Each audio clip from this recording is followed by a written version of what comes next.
ഇന്നൊരു ദിവസത്തെ trading loss ആണ് 16,000 രൂപ. Welcome to trading series 2026 January 8 day 2. ഇന്ന് നമ്മുടെ സ്ട്രാറ്റജി പ്രകാരം നമുക്ക് 2 ട്രേഡ്സാണ് കിട്ടിയിരുന്നത്. ഈ 2 ട്രേഡ്സും നമ്മുടെ സ്റ്റുഡൻസിൻ്റെ ഗ്രൂപ്പിൽ നമ്മൾ ഷെയർ ചെയ്തിട്ടുണ്ടായിരുന്നു. അതായത് നമ്മളെ കമ്മ്യൂണിറ്റിയിൽ നമ്മൾ ഷെയർ ചെയ്തിട്ടുണ്ടായിരുന്നു ഈ 2 ട്രേഡ്സും. അപ്പം ഈ ഒരു ട്രേഡിൽ സെൻസസിൻ്റെ ട്രേഡ് നമുക്ക് മിസ്സായിട്ടുണ്ടായിരുന്നു. അതിൻ്റെ ബേസിലാണ് ഇന്ന് 16,000 രൂപ നമുക്ക് ലോസായി എന്ന് നമ്മൾ പറഞ്ഞിട്ടുള്ളത്. ഓക്കെ, ദെൻ സെൻസസിൽ ഫസ്റ്റത്തെ ക്യാൻഡിൽ ക്ലോസ് ചെയ്ത ടൈമിൽ തന്നെ നമ്മൾ എന്തായിരുന്നു, നമ്മളുടെ എൻട്രി അവിടെ പ്ലേസ് ചെയ്തിട്ടുണ്ടായിരുന്നു. ജസ്റ്റ് ഒരു 5 പോയിൻറ്റിൻ്റെ വ്യത്യാസത്തിൽ ആ ഒരു എൻട്രി നമുക്ക് അവിടെ മിസ്സാവുകയായിരുന്നു ചെയ്തിട്ടുണ്ടായിരുന്നത്.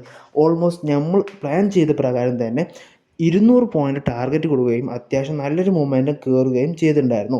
പിന്നീട് നമ്മളെടുത്ത ട്രേഡ് നിഫ്റ്റിയിലായിരുന്നു. നിഫ്റ്റിയിലത്തെ ട്രേഡ് നമുക്ക് കറക്റ്റ് എൻട്രി കിട്ടുകയും ഓൾമോസ്റ്റ് ഒരു 100 പോയിൻ്റ് ടാർഗറ്റ് നമുക്ക് അവിടെ ക്യാപ്ചർ ചെയ്യാൻ പറ്റുകയും ചെയ്തിട്ടുണ്ടായിരുന്നു. അത്യാവശ്യം നല്ല റാലി ഇന്ന് മാർക്കറ്റിൽ നമുക്ക് ക്യാപ്ചർ ചെയ്യാൻ പറ്റിയിട്ടുണ്ടായിരുന്നു. അപ്പോൾ ഇന്ന് നമുക്ക് 16,000 രൂപ ലോസ് അല്ല വന്നിട്ടുള്ളത്, 16,000 രൂപ പ്രോഫിറ്റാണ്. അപ്പോൾ ഓക്കെ, ബൈ.